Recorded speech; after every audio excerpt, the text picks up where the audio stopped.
Hey everyone, welcome to the show. You know how we all grow up with that fairy tale happily ever after ending. But what if divorce is actually more normal than we like to think? Like it's kind of woven into how we love and relate. You know, today we are diving deep into No Fault by Haley Mlotek.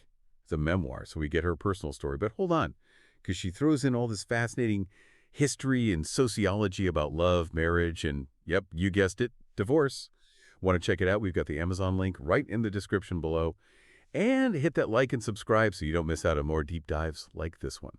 What's so interesting is that Mlotek uses her own experience, like really jumps in with it. She starts the book talking about getting divorced after only 13 months of marriage. Whoa, 13 months after all that dating and planning a wedding and everything?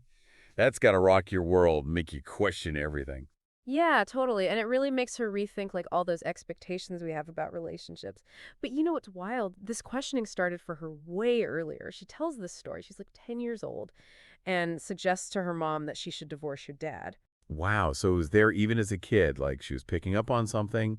But it's not all serious, right? She also talks about this job she had. It's hilarious. He was a ghostwriter for wedding speeches. Oh, yeah. She even wrote one for a father of the bride who wanted his speech to be way better than what his ex-wife was going to say. Oh, that's going to be good. That's the kind of detail I love. Okay, so it's personal, but then she zooms out, right? Takes us back in time. She argues that for centuries, marriage wasn't about love. It was about economics, like property, alliances, that kind of thing. It really makes you look at those fancy weddings and diamond rings differently. Right. Like that whole romantic idea is pretty new.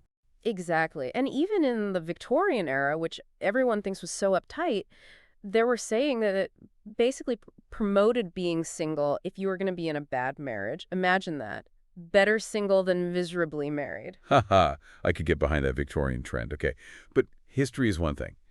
How does she bring this to life with real people? Well, there are these amazing figures she brings up. Like, one is Marie Piedelu, one of the first legally divorced women in France. Her husband had abandoned her for, get this, 30 years. She finally divorces him and then, boom, marries the guy she's already living with. 30 years, wow.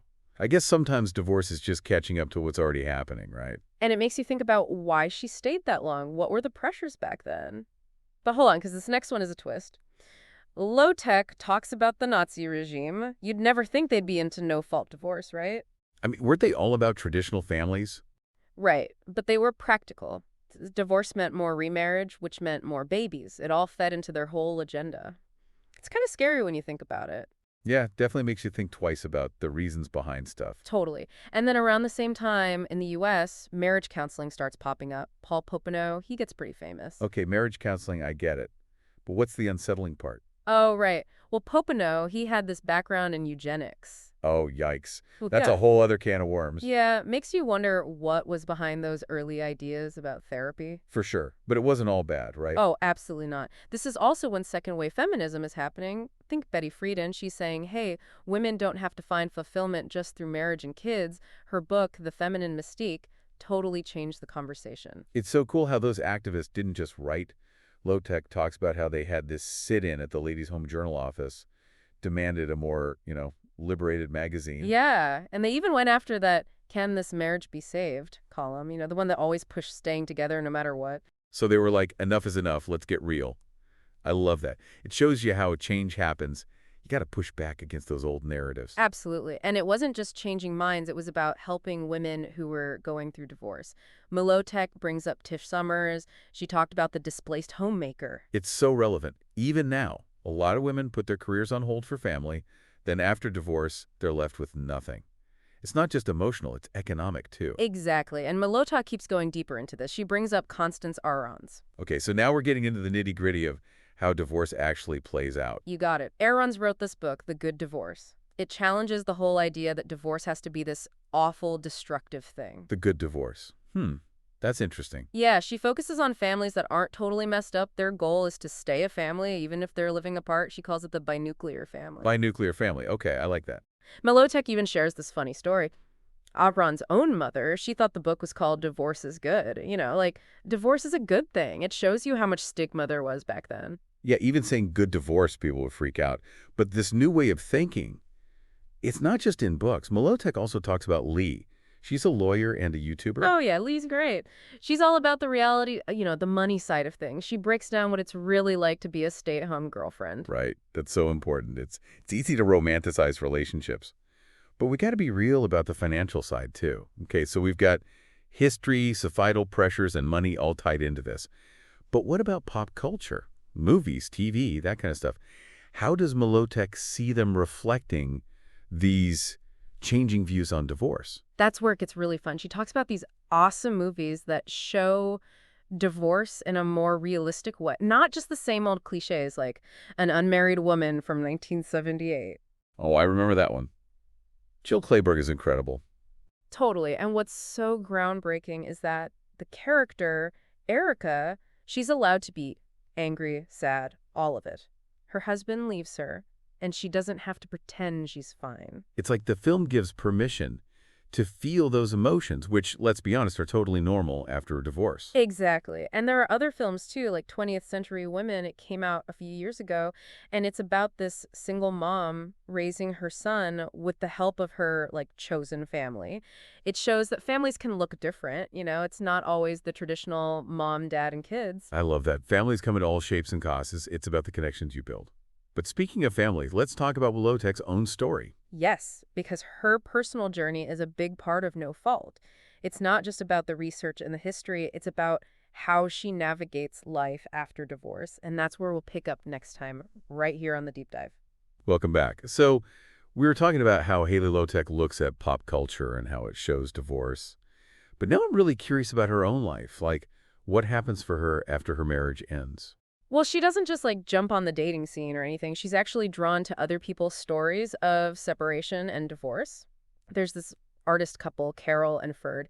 They made a film about their divorce, and she's totally fascinated by it. It's almost like she's trying to figure it all out by watching other people go through it, you know, trying to find some kind of pattern. Right. And she talks about how she sees her friends going through breakups too. It makes her think about what our role is as friends in those situations. It's heavy stuff.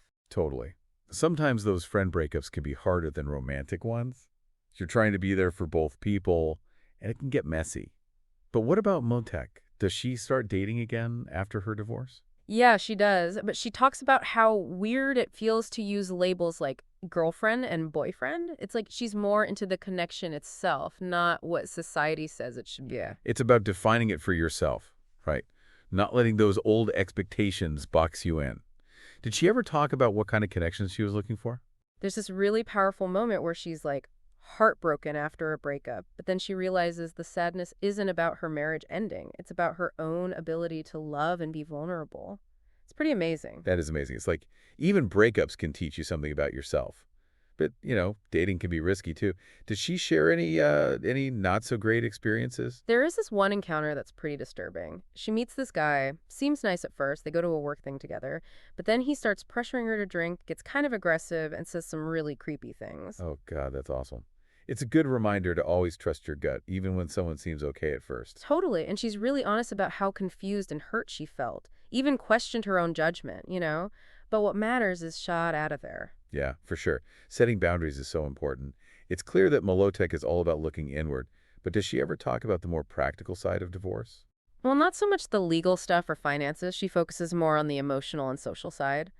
There's this fun conversation with her mother. She tells her she wants a boyfriend, but not just any boyfriend. Okay, now I'm really intrigued. What kind of boyfriend is she looking for? Get this. She admits to being drawn to guys who don't seem to take her seriously. One of them even prefers younger women. It's kind of a pattern. So maybe it's not about the guy himself, but the kind of dynamic they create. That's a really good point. And her mom, being the smart lady she is, asks, does that make you feel bad about yourself? Ooh, that's the question, is it? What does she say? Her answer is so interesting. She says, no, it makes me feel bad about himself. It's not that she feels inadequate, but she feels bad for the guy. Wow. I mean, that's pretty deep. It's like she's still trying to understand not just herself, but why these guys act this way. It's like she's connecting her personal life to all the bigger stuff we talked about, the history and society. And speaking of history, there's this amazing story about her grandmother. Her grandfather was cheating on her, right? Oh, yeah, I remember that. So what happened? Well, the grandfather promised to end the affair, but then he takes his girlfriend on a business trip. Can you believe it? Some guys never learn. Right. So her grandmother, her best friend, encourages her to, like, take action. So she flies to the hotel and confronts him. No way. What happened next? Did he beg for forgiveness? Did they fight? You know, the book doesn't actually say what happened after that. Oh, come on. Talk about a cliffhanger. I know, right? But it really makes you think, was the grandmother afraid to divorce? Or did she feel stuck because back then women didn't have a lot of options? It's a question that keeps coming up, isn't it? Like, how much of our choices are our own and how much is society pushing us? It's like Mlotek is making us ask that about our own lives, too. And it's not just about romantic relationships, you know? She also talks about friendships, how they change after breakups and all that. Friendships are so important, especially when you're going through a divorce. But they can be tricky, too. What does she say about that?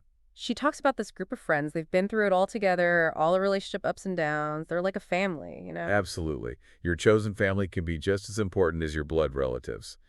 But they can also drive you crazy. What happens when everyone's relationship status is changing? Like, do people start comparing themselves or feeling left out? Totally. And Mlotek says she's felt that way, too. She even felt like she was competing with her friends' husbands for their attention. It's like that joke, right? Friends are the family you choose until they marry someone you hate. Okay, maybe not that extreme, but you get the idea. It's tricky. Yeah. And she even admits to having feelings for a friend's partner at this point. Whoa, that's a tough one. It just shows you even good friendships can get messy. And it shows how honest Mlotek is as a writer. She's not afraid to talk about the hard stuff.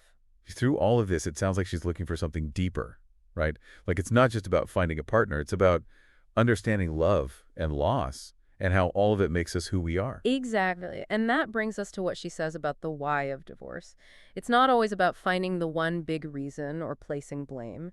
Sometimes relationships just change and love changes with them. It's about realizing that endings can be a chance for growth and, yeah, maybe even new beginnings. It's not always fun, but it's part of life, isn't it? That's a beautiful way to put it. Maybe instead of asking, why did this marriage end, we should be asking, what can we learn from this? You know, about love, relationships, ourselves. That is a great question, and I think we can all think about that, whether we've been divorced or not. And on that note, I think it's time to wrap up our deep dive into Haley Mlotek's No Fault. So we've really dug deep into Haley Mlotek's No Fault. I mean, from the history of marriage to, like, her own personal stories.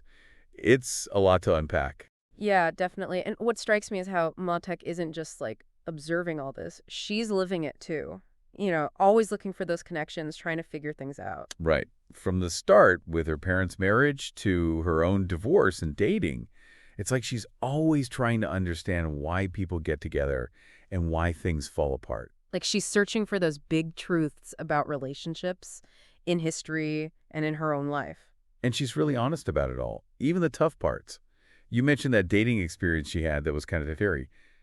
Does she open up about any other difficult moments? Oh, yeah, definitely. There's this part where she's talking about, like, wanting a boyfriend, but she's really specific about it. She says she's drawn to guys who, well, don't really take her seriously. Interesting. Not the most healthy pattern, right? Well, yeah, she even says that one guy she's seeing is more into younger women. It's like she's almost looking for these relationships where the power's off, you know? I wonder if it's less about the guy and more about the dynamic. Like, maybe that's what she's familiar with, or maybe it's a challenge for her. It's definitely a pattern, and her mom picks up on it. She asks her straight up, does that make you feel bad about yourself?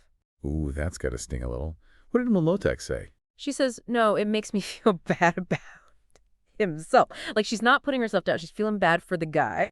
That's kind of sad, but also, I get it. It's like she sees something in these guys that she wants to understand, or maybe even fix. Right. And it ties back to that bigger idea of searching for answers. Remember that story about her grandma confronting her grandpa about his affair? Oh, yeah, that was intense. It's like she's trying to see how her family history connects to her own life. Totally. It's not just her love life either. She talks about friendships a lot too, how they change, especially after breakups and stuff. Yeah, friendships are so crucial when you're going through that. But they can also be hard. Like, what happens when everyone's coupled up except you? She talks about that. She had this close group of friends, been through so much together, but she says she felt like a rifle to their husbands sometimes. Ah, I see. Like competing for their time and attention. That's rough. Right. And she even admits to having feelings for a friend's partner at one point. Ooh, yeah. That's a whole other level of It complicated. shows how willing she is, to be honest, even about messy stuff. It's not like she's saying she has it all figured out. She's just trying to make sense of it all, like everyone else. And I think that's why No Fault is such a good read. It's not a how-to guide for divorce. It's more about exploring the realities of relationships, the good, the bad, the confusing. Absolutely. And when it comes to the whole question of why divorces happen, her message is really refreshing. It's not always about pointing fingers or finding that one big reason. Sometimes things just change, People grow apart, love transforms. It's like instead of getting stuck on why a marriage ended, maybe we should focus on what we can learn from it, about ourselves, about love, about how relationships work. It's a question worth asking whether you've been through divorce or not. Well said. So there you have it, folks, our deep dive into Haley Mlotek's No Fault. We've talked history, we've talked relationships, we've even talked about that time her grandma flew across the country to confront her cheating grandpa. What resonated most with you? Let us know in the comments below. And hey, if you've read the book, we want to hear your thoughts too. What stood out for you? Don't forget to like and subscribe to The Deep Dive for more deep dives like this one. See you next time.